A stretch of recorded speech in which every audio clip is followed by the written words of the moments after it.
जुलाई 2025 India की सबसे बड़ी आईटी फर्म टीसीएस ने करीब 12,000 एम्प्लॉय को नौकरी से हटाने का योजना बताया।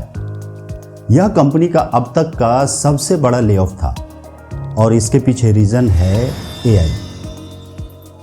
यह ले ऑफ इंडिया में ही नहीं बल्कि ग्लोबल लेवल पे हो रहा है। Consumer goods giant Procter & Gamble has announced layoffs this week. They will cut about 7,000 jobs globally. In banking, Citigroup is laying off 3,500 people the world over. But about 78,000 tech workers have already lost their jobs. 78,000. This has happened in more than 340 companies the world over, and this is happening across the board. मई 2025 में IBM ने करीब 8,000 employ को नौकरी से निकाला तो Microsoft ने 15,000 employ को। एआई की वजह से Amazon, HP और Facebook, Instagram के कंपनी मेटा ने हजारों एम्प्लॉय को जॉब से निकाला। Meta Platforms, the parent company of Facebook, Instagram and WhatsApp, is set to lay off thousands of employees starting February 10th. The company is simultaneously ramping up hiring in artificial intelligence and machine learning, reflecting a broader shift in tech sector. और expert का कहना है कि ये अभी शुरुआत है। God father of AI कहे जाने वाले जियोफ्रे हिंटन का कहना है कि एआई इंसानियत के लिए खतरा है।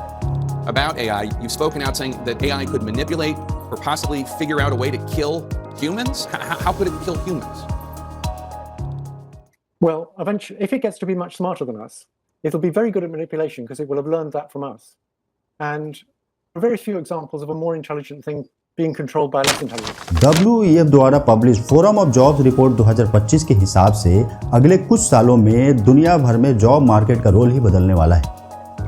वर्ल्ड के फेमस मैनेजमेंट कंसल्टिंग फर्म मैकिन्जे के मुताबिक 2030 तक एआई 2 से 5 करोड़ नए अपॉर्चुनिटीज लाएगा, जबकि मई 2025 तक खुद इस कंपनी के 5,000 एम्प्लॉय को अपने जॉब से हाथ धोने पड़े। वहीं दूसरी तरफ Goldman Sachs global investment research ने चेतावनी दी है कि एआई से 30 करोड़ नौकरियां प्रभावित हो सकती है। कुछ ओपिनियन निराश करने वाली है तो कुछ उम्मीद जगाने वाली। तो अब यहाँ सवाल ये उठता है कि आपका जॉब किस तरफ है, क्रिएट होने वाली या रिप्लेस होने वाली। अगला 5 साल और दुनिया की आधी जॉब एआई के हाथ में, आप किस तरह तैयार हैं इस बदलाव के लिए? वैसे ही इंडिया में बेरोजगारी अपने पीक पर है। A new report is out by the International Labour Organization or ILO. It talks about employment in India or the lack of it. It says a large number of Indian youth are out of work.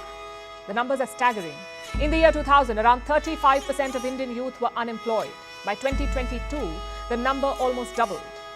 The ILO says about 65% of the youth in India are jobless. 65%. में से क्या MEd किया, मैंने MN खोटा, last में tribal language में किया, BEd किया, सीटेट क्वालीफाइड किया, नेट क्वालीफाइड करने के बाद नहीं कर सकता हूँ सर। बहुत संघर्ष से पढ़ा हूँ, ट्यूशन पढ़ा के मैं 2012 से ट्यूशन पढ़ा के अभी तक मैं पढ़ाई किया हूँ और मैं कुछ भी हासिल नहीं कर पाया। अगर एआई सब कुछ करेगा तो इंसान क्या करेगा? जॉब मिलेगी या सारे बेरोजगार हो जाएंगे? क्या जियोफ्रे हिंटन की बातें सही साबित होने वाली है? हर रोज नए एआई टूल्स मार्केट में आ रहे हैं। क्या आपने कभी सोचा है कि ये आपके फ्यूचर के लिए क्या मायने रखते हैं? तो आइए समझते हैं और सुलझाते हैं इन सारे सवालों की गुत्थी आज के इस वीडियो में।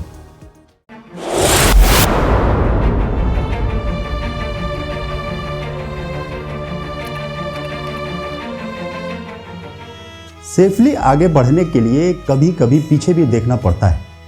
आज से लगभग 5,500 साल पहले ज़्यादातर सामान उठाने ले जाने और ट्रांसपोर्ट का काम इंसान ही करते थे। कंधों पे सामान ढोना, सर पे बोझ उठाना, हाथ से खींचना। फिर इंसानों ने किया पहिए का आविष्कार, गाड़ी बनी और काम में आई रफ्तार। 10 लोगों का काम अब एक इंसान करने लगा। ये आविष्कार मानव सभ्यता में ट्रांसपोर्ट और कृषि उपकरणों के लिए क्रांतिकारी साबित हुआ। तब से लेकर 17वीं सेंचुरी तक ज़्यादातर लोग सेल्फ एम्प्लॉयड थे। लोहार, बुनकर, कुम्हार, सुनार, ये सब अपने वर्किंग कम्युनिटी के तहत काम करते थे।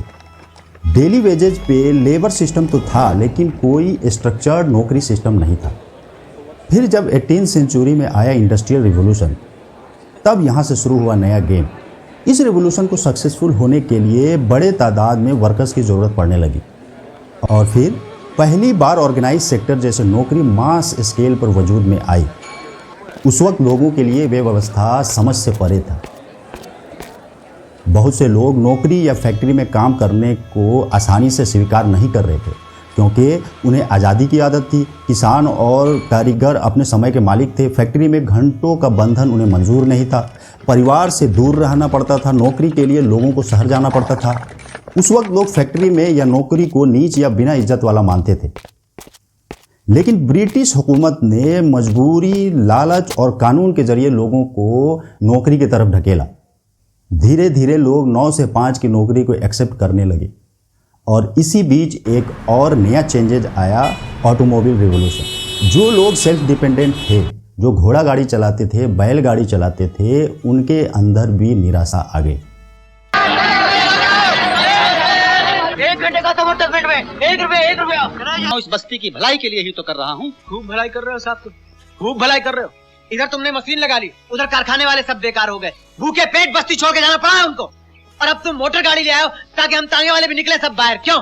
फिर क्या हुआ? लोगों की अपनी आज़ादी गई और बदले में नौकरी मिली। कार बनने वाली फैक्ट्रीज खुल गए। Driver, machine, petrol pump, sales agent जैसे हजारों नए रोल्स आ गए। 20वीं सदी तक आते आते नौकरी ही आम आदमी के जीवन का केंद्र बन गई। लोग बड़े तादाद में गांव से शहर जाने लगे। फैक्ट्रियां, दफ्तर, सरकारी संस्थान, ये सब 9 से 5 काम करने वाली जिंदगी का पहचान बन गई। धीरे धीरे नौकरी को ही सफलता का पैमाना माना जाने लगा।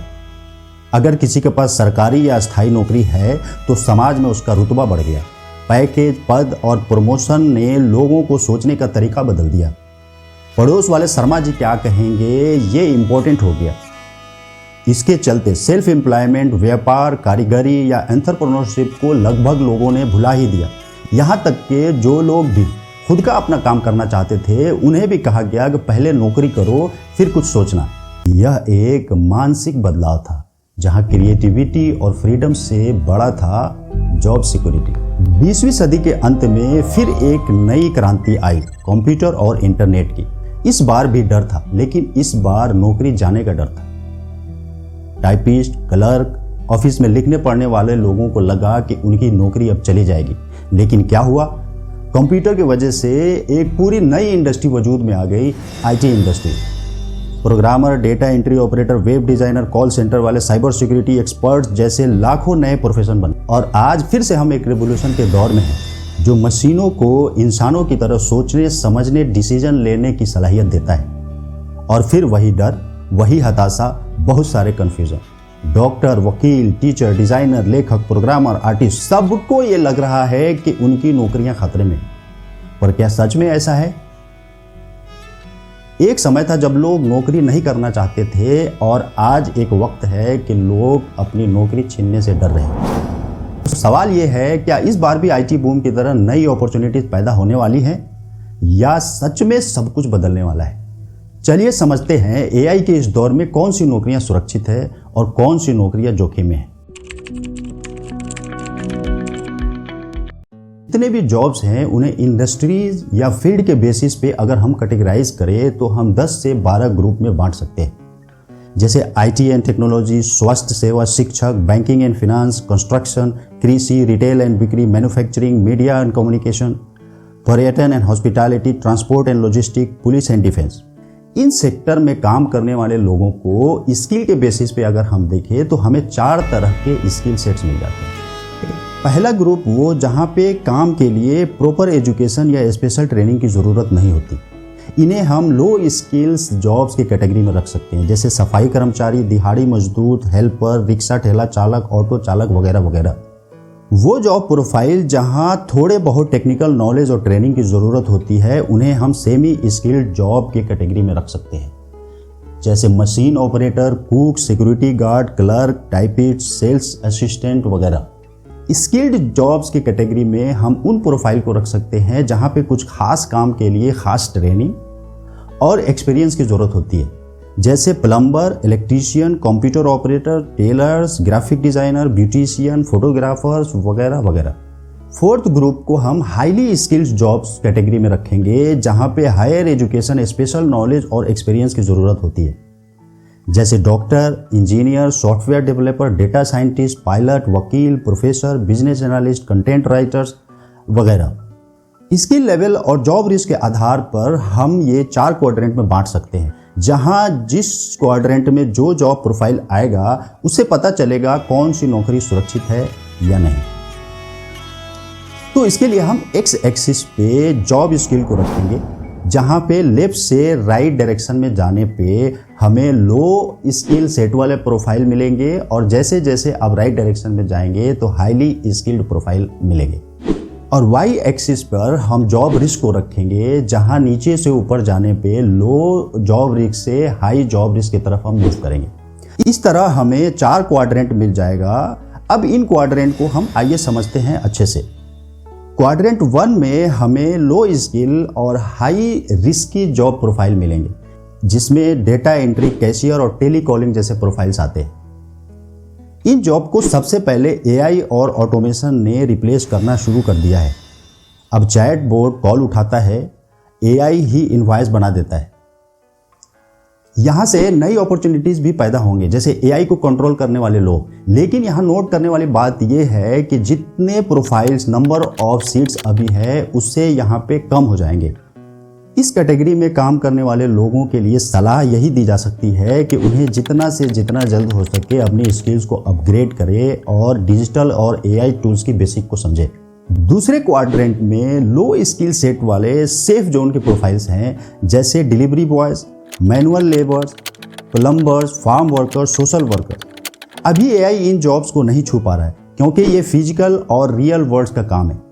तीसरे क्वाड्रेंट में हम देखते हैं कि ये वो प्रोफाइल्स हैं जो हाईली स्किल्ड हैं लेकिन सेफ हैं। टॉप डॉक्टर्स, एआई इंजीनियर्स, वकील, product architects, artist, writer, nursing, teacher, scientist, ये लोग सबसे सेफ हैं क्योंकि इनकी सोच, जजमेंट, एक्सपीरियंस और विजन को एआई नहीं छू सकता है। ये खुद एआई को गाइड और डिजाइन कर रहे हैं। यहाँ पे आप गौर करेंगे तो आपको पता चलेगा कि जो जॉब इंसान का इंसान से डायरेक्ट इंटरेक्शन का है, जहाँ इमोशनल एक्सचेंज है, जहाँ भावनाओं का आदान प्रदान है, वो जॉब अभी सबसे सेफ है। पर टॉप पर बने रहने के लिए इन्हें सीखते रहने की जरूरत पड़ेगी। क्वाड्रेंट 4 में हमें हाई स्किल्ड लेकिन हाईली जॉब रिस्क वाले प्रोफाइल्स हैं, जैसे software developers, analyst, content writers, designers, creative copy paste creative artist, inspired writer. यही सबसे बड़ा खतरा है। स्किल्ड है पर एआई भी वही करने लगा है, वो भी तेजी में और कम पैसे में। चैट जीपीटी कोड लिख देता है, मिड जर्नी डिजाइन बना देता है, जैस्पर कंटेंट लिख देता है। यहाँ पे काम करने वाले लोगों को जितना जल्द हो सके स्ट्रैटेजी, लीडरशिप और सिस्टम थिंकिंग सीखना होगा। उन्हें इस लेवल से अब अगले लेवल पे जाने के लिए रिक्वायर्ड स्किल सेट की ट्रेनिंग लेनी होगी कि हाँ, आप एआई डेवलपर भी बन सकते हैं। लेकिन यहाँ भी वही सोचने वाली बात यह है कि number of employees, number of seats घट जाएंगे। अब तक जितने भी लेऑफ्स हुए हैं उनमें एक पैटर्न साफ दिखता है। सबसे ज्यादा असर उन कर्मचारियों को पड़ रहा है जो वर्क लेवल 1 पर काम कर रहे हैं। वर्क लेवल 1 वो स्तर है जहां कर्मचारी आमतौर पर रिपीटेटिव, स्ट्रक्चर्ड और प्रोसेस ड्रिवन काम को अंजाम देते हैं। एआई और ऑटोमेशन पहले ऐसे ही टास्क को रिप्लेस कर रहे हैं, चाहे वो लो स्किल हो या हाई स्किल। किसी भी मिड साइज या लार्ज साइज कंपनी में हिरार्की के बेसिस पे अगर हम समझे तो नंबर ऑफ एम्प्लॉइज सबसे ज्यादा वर्क लेवल 1 पे होते हैं, उसके बाद वर्क लेवल 2 और 3 एंड सो ऑन। एग्जाम्पल के लिए अगर हम आईटी सेक्टर का हिरार्की को देखें तो वर्क लेवल 1 पे वो लोग होते हैं जो एग्जीक्यूशन लेवल का टास्क करते हैं, जैसे junior software engineer, software developer, support engineer, analyst, coordinators. Work level 3 या उससे ऊपर strategy and decision making profiles होते हैं। एआई फिलहाल वर्क लेवल 2 और 3 के लिए सपोर्ट टूल्स का काम कर रहा है, लेकिन वर्क लेवल 1 पे डायरेक्ट रिप्लेसमेंट का माध्यम बन चुका है। एआई का असर सिर्फ आईटी तक ही सीमित नहीं है। किसी भी कंपनी में, चाहे वो हेल्थ केयर हो, रिटेल हो, आईटी बेस्ड हो या मैन्युफैक्चरिंग हो, उसके कोर रोल के अलावा मल्टीपल सपोर्ट डिपार्टमेंट भी होते हैं, जैसे HR, finance, sales, operations, IT department, हर डिपार्टमेंट में भी सिमिलर हिरार्की सिस्टम होता है, जहां पे work level 1, work level 2, work level 3, 4 and so on hierarchy systems होते हैं। जैसे कि हमने पहले भी बताया कि वर्क लेवल 1 पे नंबर ऑफ एम्प्लॉयज सबसे ज़्यादा होते हैं और ये एग्जीक्यूशन लेवल का जॉब होता है। अगर उदाहरण के तौर पे हम HR के वर्क लेवल 1 रोल को देखें तो वहाँ talent acquisition executive, HR coordinator, onboarding specialist जैसे प्रोफाइल्स आते हैं। इन्हीं रोल को आज AI पावर्ड सिस्टम जैसे ATS, chatbot, automated onboarding platforms वगैरह आसानी से संभाल रहे हैं। यही कारण है कि कुछ कंपनियों ने HR डिपार्टमेंट से भी ले ऑफ करे हैं, जैसे IBM। सबसे बड़ा चैलेंज वर्क लेवल 1 पे ही है और ये एक चिंताजनक स्थिति है, क्योंकि इंडस्ट्री में सबसे ज़्यादा हायरिंग वर्क लेवल 1 के लिए होती है। फ्रेशर्स, एंट्री लेवल प्रोफेशनल्स और जूनियर स्टाफ, अगर यही लेयर AI से रिप्लेस हो रही है तो लाखों प्रोफेशनल्स की जॉब खतरे में होते नज़र आ रही है। हाँ, AI को ऑपरेट करने वाले रोल्स बिल्कुल आएंगे, लेकिन कंपैरेटिवली इनकी तादाद कम होगी। अब सामने सिर्फ 2 रास्ते बनते दिख रहे हैं। पहला कि अपने आप को अपस्किल करें और वर्क लेवल 2 या उससे ऊपर मूव कर जाएं। दूसरा ये कि AI फोकस टेक रोल्स और नई अपॉर्चुनिटीज़ के लिए रेलिवेंट स्किल्स सीखें। फिर यहाँ एक बड़ा सवाल ये पैदा होता है कि आने वाले वक्त में कितनी नई अपॉर्चुनिटीज़ आएंगी और कितने जॉब्स रिशफल होंगे। इसको समझने के लिए आइए हाल ही में WEF द्वारा published future of jobs report 2025 की कुछ मुख्य बिंदुओं पर नज़र डाल लेते हैं। WEF मतलब वर्ल्ड इकोनॉमिक फोरम एक अंतर्राष्ट्रीय संगठन है जो दुनिया भर की सरकारें, व्यवसायों और सामाजिक संस्थानों को एक मंच पर लाकर ग्लोबल इकोनॉमिक इश्यूज पर विचार करता है। हर साल ये डिफरेंट रिपोर्ट्स पब्लिश करता है जो फ्यूचर के ट्रेंड्स, रिस्क और अपॉर्चुनिटीज पर इंसाइट्स देती है।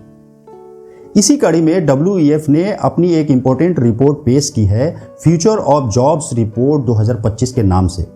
वैसे तो ये 290 पेजेस का रिपोर्ट है।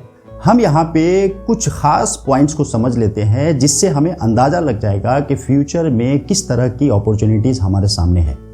इस रिपोर्ट के मुताबिक अगले 5 साल में मौजूदा नौकरियों का 22% हिस्सा प्रभावित होने वाला है, जिसमें से 92 मिलियन नौकरियां खत्म हो जाएंगी और 170 मिलियन नई नौकरियां बनेंगी। मतलब कुल मिलाकर 78 मिलियन नौकरियों की नेट वृद्धि होगी। Let's say the world's workforce is made up of 100 people. Out of this, 41 people are secure in their jobs. This includes people who do physical labor, like janitors or construction workers, medical personnel, strategic decision makers, tech professionals, and green energy experts. Your big data specialists, fintech engineers, EV specialists, energy engineers. They don't need to worry a lot at this point. But out of the pool of 100, 59 workers need training urgently. Because 29 can continue in their current roles only if trained, 19 will have to be redeployed to a different role, and 11 will have to leave their job. मतलब मौजूदा काम कर रहे लोगों में 11% लोगों के लिए चिंता का विषय है। जो न्यू स्टूडेंट्स हैं, जो फ्रेशर्स हैं, उनके लिए AI टेक बेस्ड जॉब्स आएंगे, जैसे fintech engineers, AI machine learning specialist, software developers, renewable energy engineers, environmental engineers, electric autonomous vehicle specialist वगैरह। लेकिन इसके लिए नए स्किल सेट की ज़रूरत पड़ेगी और ये इस बात पे डिपेंड करेगा कि मौजूदा एजुकेशन सिस्टम कितना सपोर्टिव है इन रिक्वायरमेंट को फुलफिल करने के लिए। ये हाल के कुछ सिनारियो से आप अंदाज़ा लगा सकते हैं कि यहाँ पे मामला कितना गंभीर है। AI के फील्ड में अभी स्किल की कमी है। टीम लीज डिजिटल के digital skills and salary primer reports 2025-26 के अनुसार हर 10 जनरेटिव AI रोल्स के लिए केवल एक ही योग्य इंजीनियर है। रिन्यूएबल एनर्जी के फील्ड में अगर हम बात करें तो 2023 तक 1.01 मिलियन लोग कार्यरत थे और 2030 तक 3 मिलियन से अधिक नौकरियां बनने का अनुमान है, लेकिन यहाँ भी स्किल्ड लोगों की कमी है। मतलब अगले 5 साल में न्यू अपॉर्चुनिटीज़ तो आएंगे, लेकिन उसे फुलफिल करने के लिए प्रेजेंट स्किल सेट मेल नहीं खा रहा। सिर्फ नौकरी ही नहीं बदल रही, पूरा अर्थव्यवस्था बदल रहा है। लेकिन हमारा स्किल डेवलपमेंट सिस्टम उसी पुरानी ढांचे पर टिका हुआ है। हमारा एजुकेशन सिस्टम आउटडेटेड है।